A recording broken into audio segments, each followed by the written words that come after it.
Well, good morning. This is Plant Smart Living with Farmer Fred. It's now the second day of springtime, and I'm out here in my organic vegetable garden. And so today I wanted to show you how you can plant some romaine lettuce seeds. So I just want to thank you for joining me today.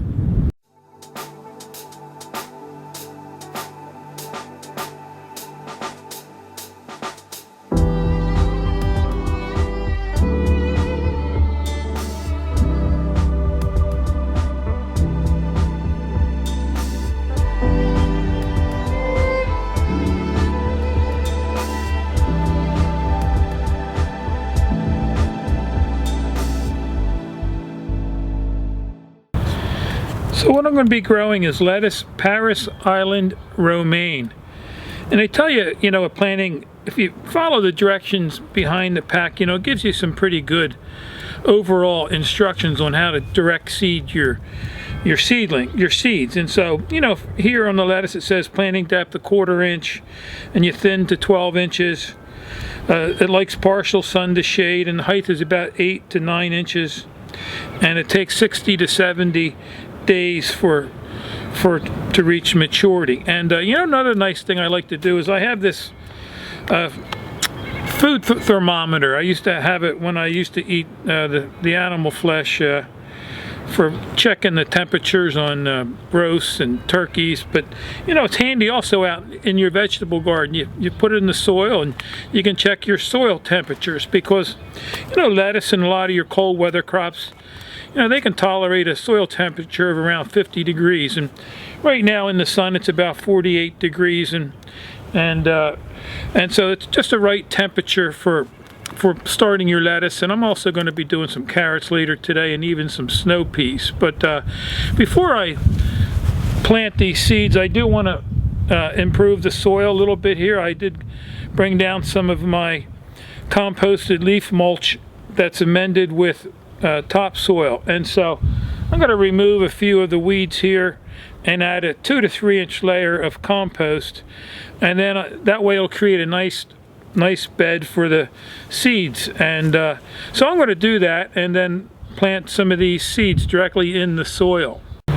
I love this time of year. It's nice and cool out. You wear a flannel shirt, and I just love springtime. Everything comes to life, and you can hear the birds and everything. And I get to wear my overalls. My daughter's got me these for, I think, my birthday last year, and so I just love putting these on. It's nice reinforced heavy material, and so on. And so what I'm going to do is, before I apply the compost, one thing I like to do is also add some all-natural plant-based fertilizer to the soil.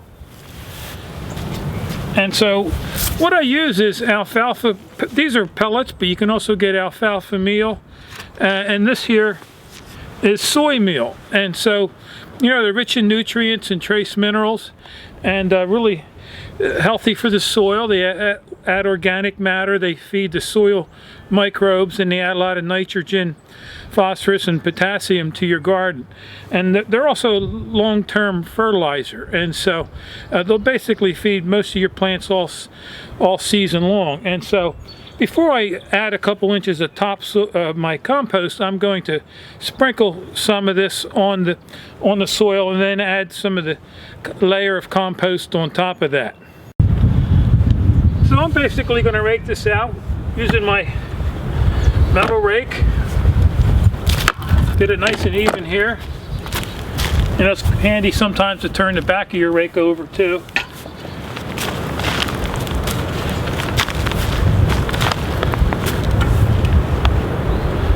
You want to try to get it as level as possible. That way when you water your plants, it'll also be a nice even saturation for the water.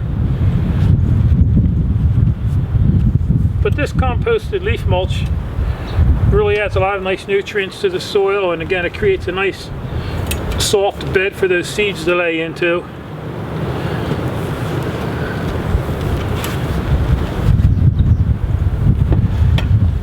The sun out here really feels nice. And so I think that pretty much is going to do it for leveling off the compost here. So what I'm going to do next is use my handy dandy garden weasel Rotary Cultivator, and I like using this. I did add another layer, sprinkled some more alfalfa pellets and some soy meal over this compost, and I just want to work that into the soil a little bit here.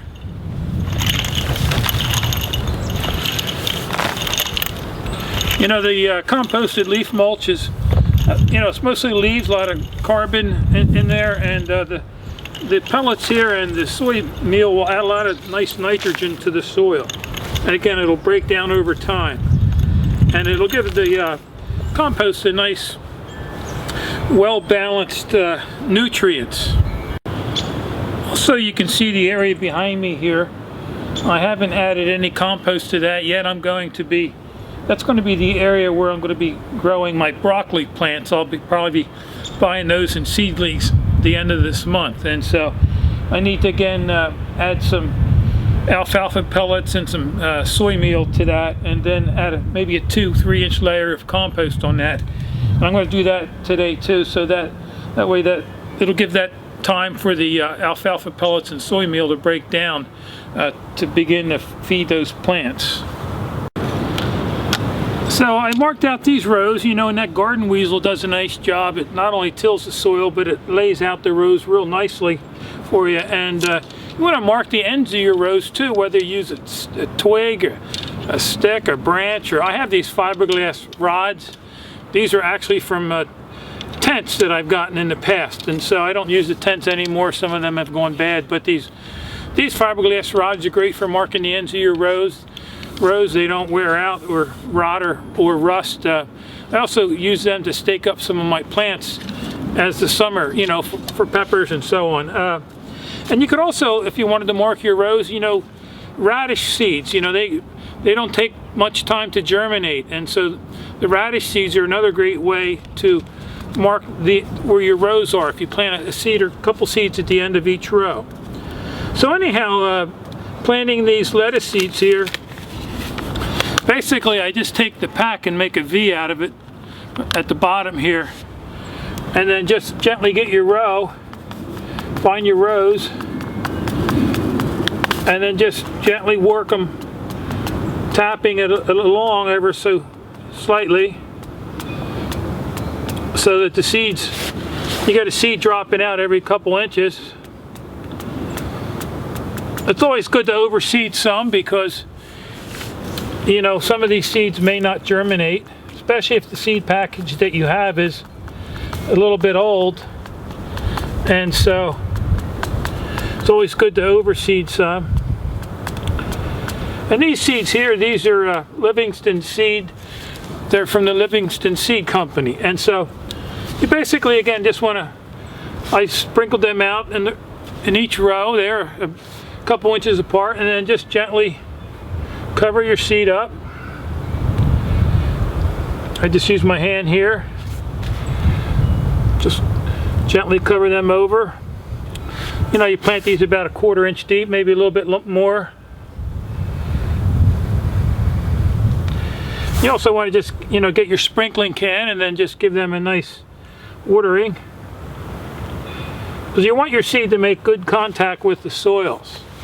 And so you know, I would say within a week to 10 days, these seeds ought to be up nice and start to pop their head above the soil.